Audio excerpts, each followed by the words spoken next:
I used to think I knew how to make myself happy, what hurdles to jump through in order for life to deliver, to make me happy. But the thing is, it never quite delivered.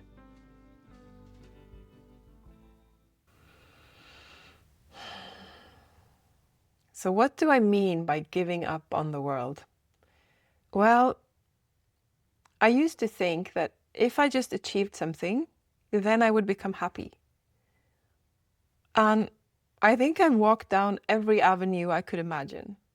Like once I thought that, when I graduate high school, then I'll be happy. Well, yeah, it was a celebration, it was happiness, but it didn't last. And then I thought, oh, okay, well, if I get to see the world, if I can go travel, then I'll be happy. And yes, I did have a lot of fun. I did see lots of places. I lived abroad in several different places. But it never gave me a lasting, fulfilling sense. And then I thought, well, if I only get a really cool degree, like if I go through university and get a fancy job, then I'll be happy. No, that didn't happen either. And slowly I kept crossing off these things. Okay, what if I lose weight and become really fit? Okay, what if I find a really handsome partner? And I just had to keep crossing them off the list.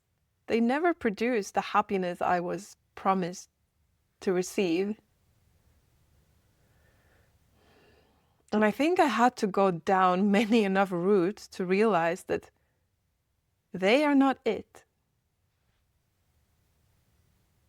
There is this phrase, I can't remember who said it, so if you know the quote, please do share it in the comment. It says that, I hope you get everything you long for, all the success, all the richness, so you realize that that isn't it.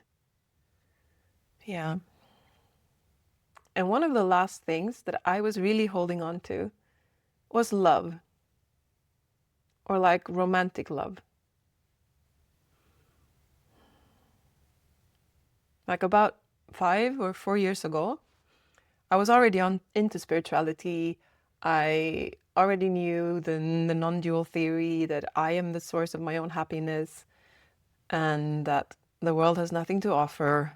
All of these teachings, I listened to them, I read them, I nodded to them, but it's like somewhere within your system or within my system, there was this still belief that if I only find the right partner, that will complete me. Then I will be happy. And I had a relationship back then that ended. And it was passionate. I was madly in love.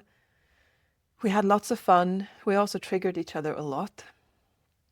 And I use all my tools in communication, in meditation, in presence, in showing up, in being honest.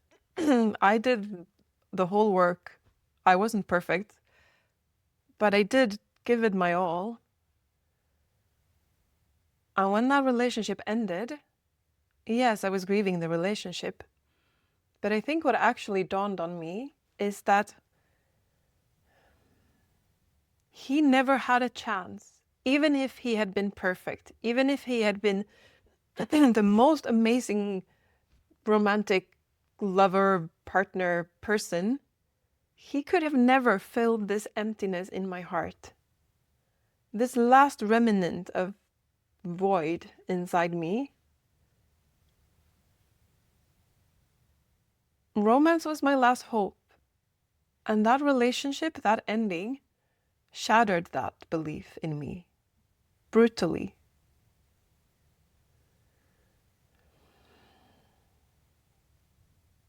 And I think that triggered what you would call a dark night of the soul.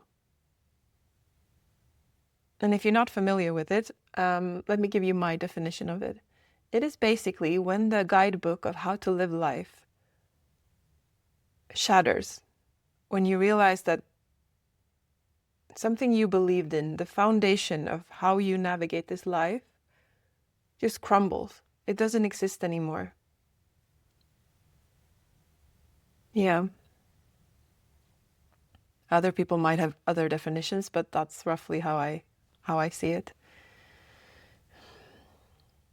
And it was like I was okay with all the other things falling away.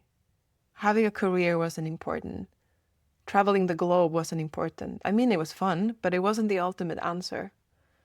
And but as soon as something fell away, there's always popped up something new, another goal to strive against, to work against, to get up in the morning and achieve. But this was the last straw. And having that ripped out,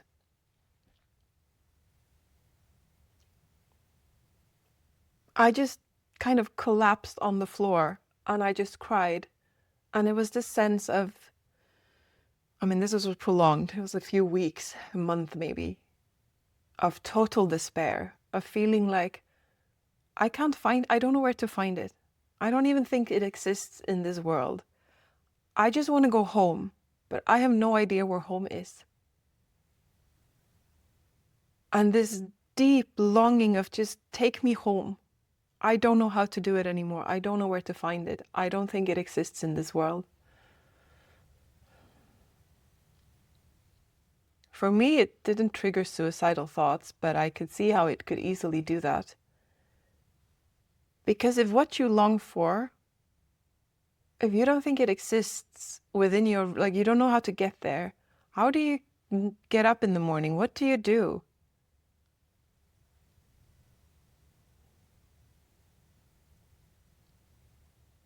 You surrender. It's like you've come to the end of the circle, like you've walked in every direction. You've went down every alley and it's been a dead end. Eventually there's nothing more to do. Despair. And there's not even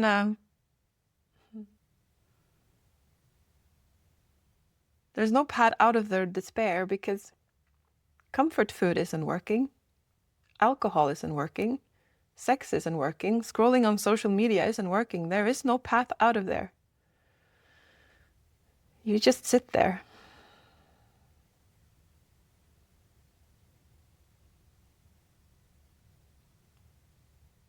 I think that's what's meant by bottoming out. Usually it's referred to some kind of addiction like alcohol or drugs or gambling, but I think it refers to all of life. We're all addicts to life. You know, hitting that slot machine and hoping to be rewarded. And eventually we realize that the slot machine have no rewards to give. Keep pulling it, it's not getting me anywhere. And not just thinking about it, but actually feeling it in every cell of your body. Like a veil has been pulled away and you realize it's not working. I don't know what to do anymore. Sure. The unexpected thing of that though, or for me anyway, is that somehow deep within me, I knew it existed because I had felt it. I had had moments where I felt loved, where I felt happy, where I felt abundant, where I felt radiant. I was just never able to prolong it. So I knew it existed. I just didn't know how to get there. And it's almost like what happened is that once you give up on the world giving it to you, it's like you warp out on the other side. You get plummeted into this abyss, like a abundant abyss where everything's already available. You're bathing in love, you're bathing in freedom because it was never absent. It's like you're it, and then you shield yourself from it. And then every now and then when the world rearranges itself in the perfect conditions, you get a glimpse of your true nature again. And then since you think it came from the outside, we shield over it again. So it's an inside job. We're deluding ourselves, thinking that it's the world that is rewarding us with it, when in fact it is not. We're already it. The embodiment of truth, spiritual wisdom. And it might sound now like I'm claiming that this happened once, and then I was forever bathing in these insights. No. God, no. I keep going back and forth, and I still do. On a daily basis, I try to get something from the world. The difference now, though, is that as soon as I realize that I am trying to get something from the world, I can smile at it. I can realize that I have deluded myself now. I need to go look for where that delusion is happening. When I think I need another person, oh, I need him to validate me or to see me in a certain light. It's nice if he does. He doesn't need to. That's not the source of my love. That's not the source of my value. It's not the source of my passion. That's not it. When I think that, oh, I need to get this job because if I get this set up and if I get to work with that, then I will be XYZ. No, now I've lost myself again.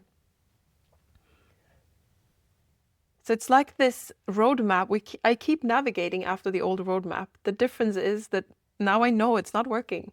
So as soon as I see myself referring to it, I no longer try to achieve the thing that it's pointing to. I try to let it go. And that orients how we relate to suffering, or how I relate to suffering. Yeah. And if you're curious, because now I wanted to go into, is that really true though? Are we the source of our own happiness? Well, I have a separate episode on that in case you're curious. This was more a sharing of what it's been like for me. And how, on every level, uncomfortable, scary, terrifying. It's like facing your deepest, darkest fears straight on and sitting on it, sitting in it, simmering in it, breathing through it. And for me, it wasn't necessarily because I wanted to. It's because all my escape patterns had stopped working, at least for then. Mm-hmm.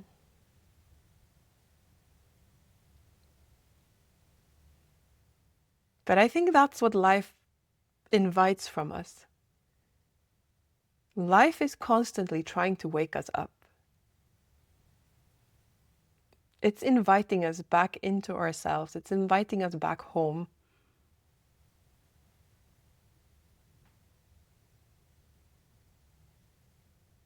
We have to show up. We have to listen. We have to be willing to go into the uncomfortableness. Or we don't have to, but that's where the reward is, I think, or for me, that's been the case. And the fun thing is that once you give up on the world to receive, to give you something, you no longer become a beggar. You don't wait for it to give it to you because it's already present. As soon as you long for something, it's a guidance back home. But on the road home, we might have to stumble through some uncomfortable feelings, through grief, through shame, through self-criticism, through inadequacy. All of these things that we think we need to run away from. No, they're signposts back home. Not in a beautiful, peaceful way, but in a very human, sweaty, teary, puffy-eyed, surrender kind of way. Yeah. Does this resonate with you? Have you had a similar experience, or are you maybe on the verge of having to surrender to something you think you can surrender to? Yeah. Warmly welcome to share in the comments. And if you're new to my channel, maybe I should introduce myself. My name is Josephine. Warmly welcome. And if you've been here before, then I'm very glad to have you back, my friend. Yeah. I hope to see you next time.